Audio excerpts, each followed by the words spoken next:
Hi guys, welcome back to my channel. Today's video is going to be my postpartum video. So I'm going to be covering weeks 1 and 2 in this video. So if you are new here, welcome. My name is Lenny. This is baby number 2 for my husband and I, and this is my second C-section. So I'm going to let you know how it's going, how it's been going, what's been going on. I will say this recovery has been way harder than my first C-section recovery. And I know for a lot of mamas that have had repeat C-sections, they say it's much easier the second time around. Well, that has not been the case with me. I will say, if you haven't watched my labor, or what did I even call it? If you haven't watched my birth story video, you might want to go check that one out first, because I'm not going to go into too much detail here, but I did have a really hard C-section or birth experience the first time, but this time was way worse. I ended up hemorrhaging and having to have a blood transfusion while still in the operating room. My uterus wouldn't shrink back down. I had to have a Bacri balloon placed in my uterus.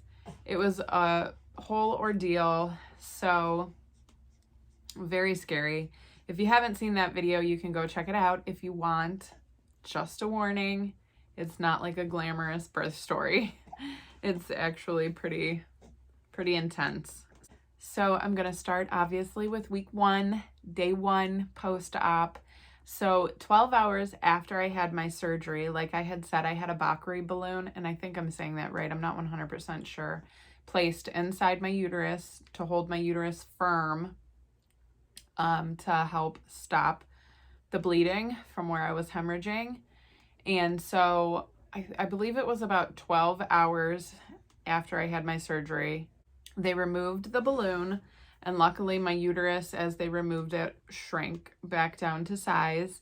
So I was no longer hemorrhaging. My uterus shrank back down, thankfully. And then from there, they took the catheter out.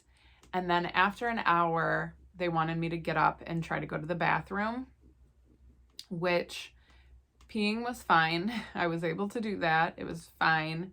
If you've had a C-section or even a birth, I've heard going number 2 is quite the ordeal.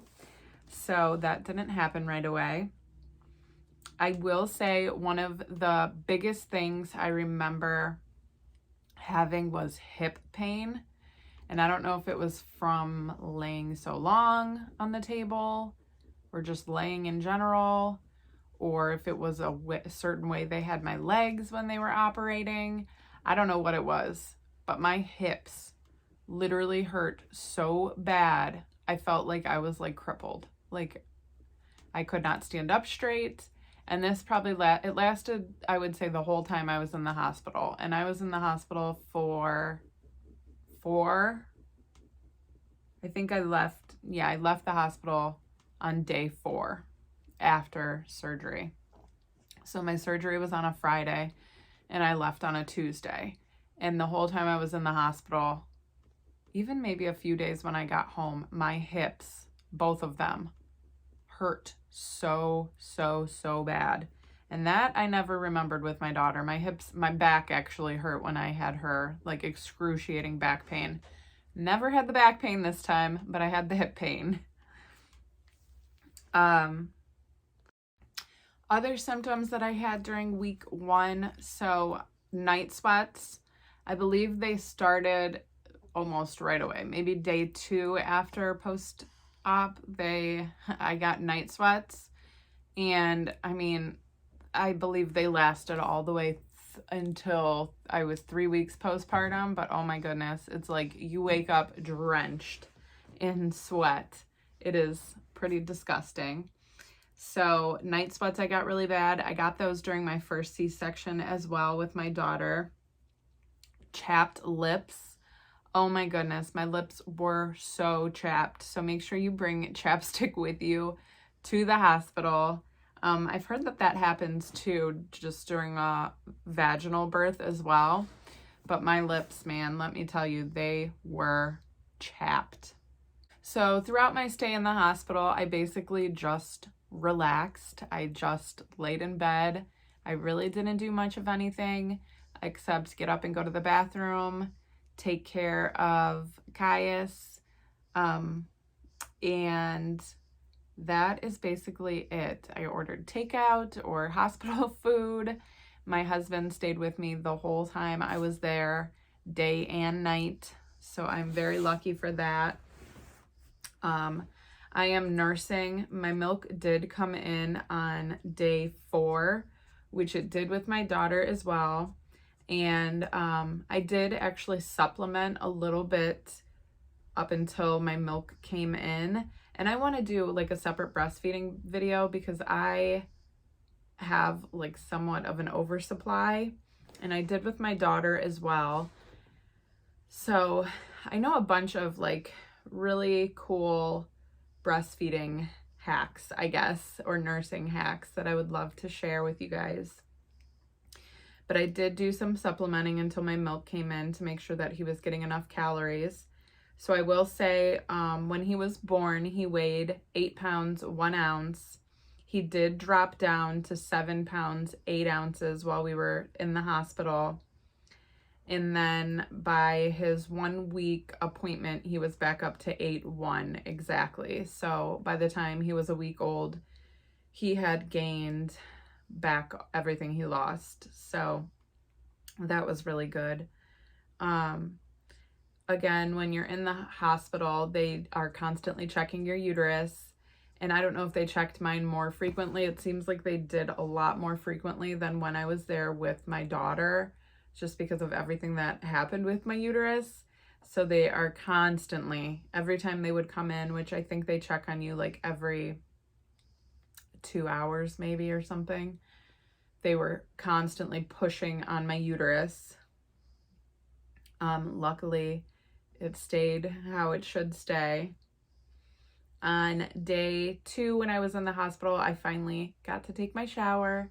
That was wonderful. And then after I took my shower, they actually moved me to a different room, which was in the like postpartum labor and delivery wing, because previous to that, I was in like a more intensive care room, just because of everything that happened. So I got to like graduate and move over to where most postpartum women are. So I was really, really scared to go number 2 because with my daughter, it was extremely painful. So I was really worried about that. They were giving me Colace, which is a stool softener, in the hospital, especially because I was on a high dose of iron because I had lost so much blood. So they were giving me the Colace. They were also giving me a gas pill that you actually like chewed. And then they were also giving me milk of magnesium, I believe is what it's called. So it actually took me all the way until day 3, I believe, to even pass gas. So I was kind of like panicking a little bit because every time they came in the room, they were asking me if I had passed gas yet. And it took me all the way until day 3 to even pass a little bit of gas. And then later on that day, I was actually able to go to the bathroom, and it was like smooth sailing. It did not hurt at all. I think it was from all of the like milk of magnesium and the Colace that I was taking that it just made it really, really easy. And I continued to take the Colace all the way through week 2, maybe even into week 3, I would say. It's still been a little rough going to the bathroom, but we're getting there. So for my weight, when I got home from the hospital, which like I said, I got home, I believe day 4, I weighed 146 when I weighed myself, and I gained, I believe I weighed 164 right before I had him. So when I got home and weighed myself, I weighed 146. And then as for little dude, I'm actually going to do like a 1-month update on him. So if you want to know about little dude, you'll just have to tune into that. And I'll give you all the details on him. On day 6, so 2 days after we had come home, we went and did our photo shoot, which was so fun, and I posted a video of that, so if you haven't checked it out, go over and check that out. All right, so now I'll get into week 2. And then at the end of this video, I'm going to go over my mental health during these 2 weeks, because let me tell you, it was a very, very like dark time for me. So I'm going to just put that at the end of this video. But week 2 symptoms, so once I got home from the hospital during that week 2, I was like experiencing leg pains, which had me extremely worried that I had like developed a blood clot, because I really wasn't moving around like too much. So basically I was just hanging out on the couch like all day long, and my husband was like bringing me what I needed. I would get up to go to the bathroom or get up to like change the baby, but other than that, I really was just on the couch. I was moving around a little bit more obviously than I was week 1, but I was still like extremely taking it easy. So I started experiencing these leg pains, and it had me like freaking out. And then I started having chest pain, like right in the middle of my chest, like pressure. So then I really started panicking. I ended up calling my doctor, and she wanted me to go into the emergency room. So I was freaking out. My husband took me into the emergency room. They got me in fairly quickly, thank goodness, because everything that's going on right now, you definitely don't want to be at the emergency room, especially when you have a newborn, which obviously I did not bring him with me. It was just my husband and I, and Matt, my husband, actually wasn't even allowed to come into the emergency room with me until they got me checked into a room. So, yeah, so whatever. They got me in fairly quickly. They did an EKG, it came back normal. Then they did a chest x-ray, came back normal. Then they did an ultrasound on both of my legs. They didn't find any blood clots. And then they did a CAT scan. The CAT scan was terrible. I hated the feeling of having a CAT scan. They had to put the dye, and they put it through an IV. They put the dye through my chest, and it made me feel like I wet my pants. It was the craziest thing. And it like made my chest feel like really, I don't know if I was like having a panic attack or what, but it made my chest feel like really tight. So I hated that feeling, but the CAT scan came back good. So I was able to go home, and nothing was wrong with me. No blood clots, wasn't having a heart attack, stroke, nothing. Checked out completely normal. And then I will say, because I had the CAT scan with the dye, I wasn't able to nurse. So luckily I had already had some frozen and in the fridge. I think I gave him like supplemented with 1 bottle maybe once of formula. And then everything that I had pumped, which I was pumping every 2 hours, 2 to 3 hours, I had to dump for 24 hours. So that kind of sucked, but it definitely gave me peace of mind knowing that like everything was okay, because otherwise I was in a constant state of panic. So, which I'm going to get into. Luckily, I was able to start freezing my milk, so that was good. I continued on having night sweats all of that week. My lips were still chapped. My feet felt like really clammy that week. Like they felt like really cold. And then they felt like when I touched them, they just like felt like clammy. That's the best way I can explain it. When I weighed myself at week 2, I weighed in at 141 pounds. And then I guess I'll talk a little bit about my postpartum bleeding. So at this point, all the way through week 2, my postpartum bleeding, I would say, was moderate to heavy. and it was still bright red, which was making me really panicky. Seeing my blood bright red still, because at that point I feel like it usually is starting to get lighter. But it was like the same as it was in the hospital, so it had me worried. And then I realized it was still hard for me to poop at this point. And when I would go to the bathroom, even when I would go pee, I would have like blood dripping into the toilet, like more so than I was on a pad. So that had me really concerned as well, which I had mentioned it to my doctor because I had a 2-week checkup, and she was not concerned about the blood being bright red or that I was like, every time I would push, more would come out. Wasn't concerned about it, so I don't know. I feel like I probably shouldn't have been as concerned, but I still was. And then at my doctor's appointment, we also went over my mental health and then what happened to me during my C-section. She checked my incision, which still looked good. She checked my uterus, which feels normal at this point, so that was good. And then for my cravings, I guess I'll mention that I literally was craving nothing but junk food. Nothing. Like, all I wanted to eat was cake, chocolate, sweets, did not want anything good, just wanted junk food.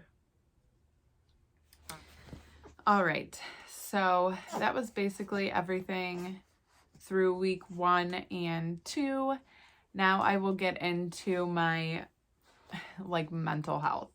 So I'll start by saying this was like the hardest time that I've had mentally in my entire life. So I had a very traumatic birth. I am suffering with PTSD as well as a little bit of postpartum depression, but I'm going to say it's more so the PTSD that is just really been really hard. So I am much, much better now than I was. These first 2 weeks were really, really hard for me.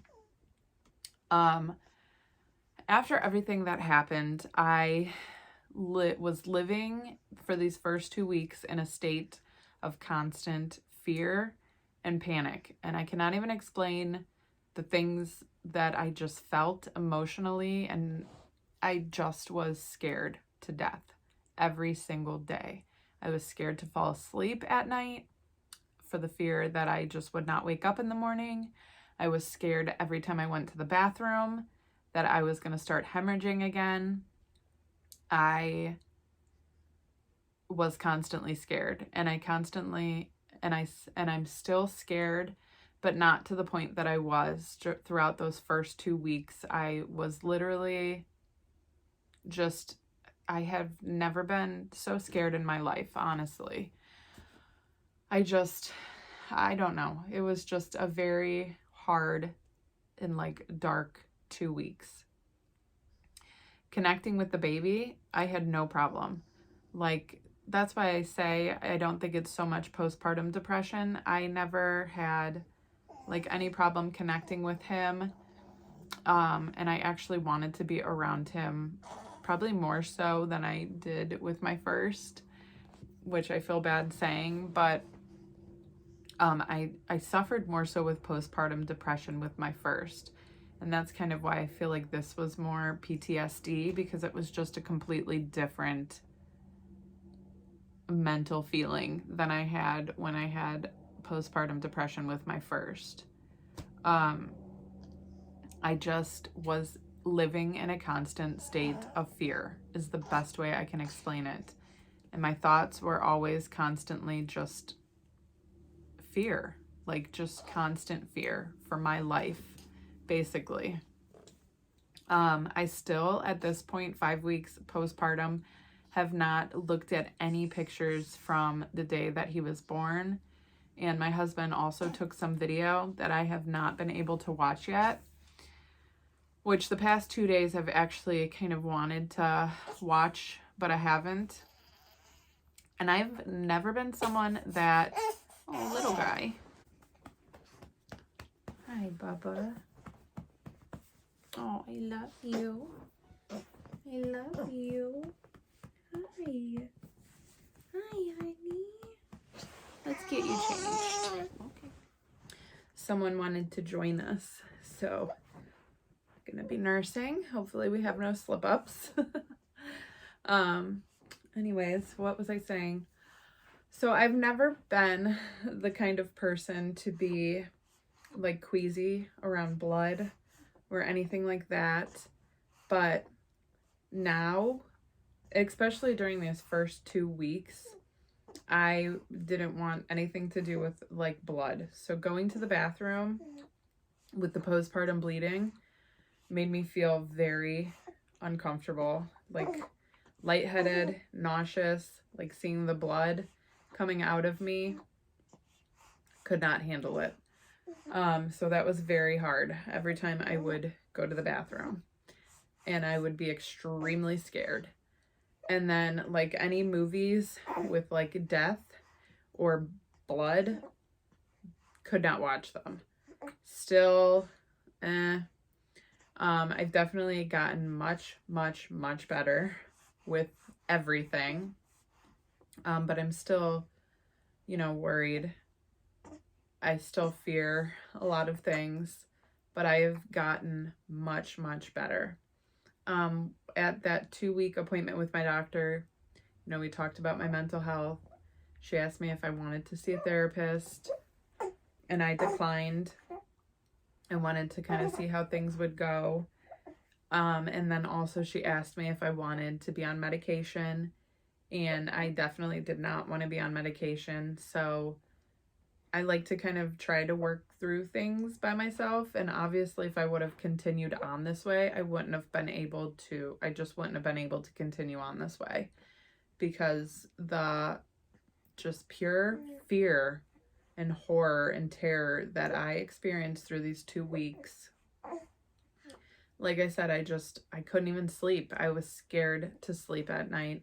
I slept in this chair in his room probably the whole first 2 weeks, because I don't even know. I just felt comfortable being here, and I'm right next to his crib. So I knew that I wasn't going to have to walk far, because I didn't want to move was the other thing, which is why I was like on the couch for the first 2 weeks, was because I was scared to even move, for fear that I don't even know. I was scared of hemorrhaging. I was scared of my uterus like expanding again, and I don't even know. I was just completely scared for my life, basically. So the nights were definitely the worst. During the day, I was scared, but I was better. The nights would get really bad, because I don't even know why. It would just be worse. It'd be like times 10 at night. My fear and anxiety and panic. So, and then when I had gone to the emergency room with the chest pain, the emergency doctor that I had seen had said to me too, you've been through a lot. What you experienced was very traumatic. You might be experiencing more anxiety than you normally do. So, just keep that in mind when you're having chest pain. It may be experiencing more like anxiety attacks or panic attacks, just with everything that I had gone through. So yeah, so that's what basically happened the first 2 weeks for my postpartum journey. And stay tuned for my next videos, which I'm going to do postpartum weeks 3 and 4, probably in one video. And then I'm going to do his 1 month update, since he is now 5 weeks old, which is so crazy. It's been quite the journey. So yeah, stay tuned for those. I hope you guys enjoyed this video. I hope maybe it will help somebody out if you've gone through or experienced something traumatic like I have. Know that you are not alone. Feel free to reach out to me if you want to, if you need somebody to talk to. I joined a lot of like Facebook groups that really helped. I guess that was the other thing I should say. Stay off of Google. Like, I was Googling every small symptom, and I still am trying to control myself and not go on Google so much. But I was Googling every single little symptom that I felt, and it never tells you anything good, you know, which is part of the reason I probably ended up going to the emergency room too, thinking I was like gonna have a pulmonary embolism. Is that what it's called? Like a blood clot that travels through your body. So yeah, stay off of Google because it'll do you no good. But the Facebook groups definitely did help, and being able to like relate to some people helped as well. So yeah. Anyways, I hope you guys enjoyed this. Please make sure you're subscribed so you don't miss my future videos. I'm going to try to get out a breastfeeding one as well. We'll see how it goes. You know, it's taken me a while to even get to the point of filming any of the content that I have going out right now. Like I said, I'm 5 weeks postpartum, so here we are. But yeah, until next time, I'll see you guys in my next one. Bye.